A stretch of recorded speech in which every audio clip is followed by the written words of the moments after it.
ভাই আজকের মাল ডিল হয়েছে জানেন, খুব সুন্দর মাল লইছি। আজকের মাল খাইবো আর বকবো না। 20 পিস ছাড়া 25 পিস গেছে বর্তমান বাজারে। আয় ঢেলে দাও, আয় ঢেলে দাও, আয় ঢেলে দাও।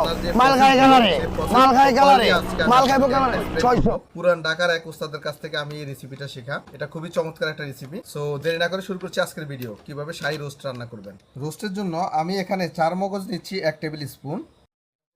আর পোস্ত দানা, আমরা অনেকে পপি শিট বলে জানি, পোস্ত দানা, এই পোস্ত দানা নিয়েছি 1 টেবিল স্পুন।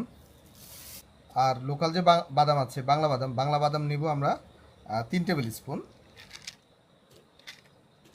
এটা পানিতে ভিজিয়ে রাখবো 2 ঘন্টার মতো, তারপর এটা ব্লেন্ড করে নেব। বাসা যদি পোস্ত দানা অথবা 4 মগজ না থাকে সেক্ষেত্রে শুধু বাদামও ইউজ করতে পারেন। আবার যদি না থাকে তাও কোনো অসুবিধা নেই, বাদাম ছাড়াই রোস্ট করা যায়। বাদাম এবং 4 মগজ, পোস্ত দানা এগুলো দিলে টেস্টটা একটু ভালো হয়। আর এখানে আমি আরেকটা ট্রিক্স দেখা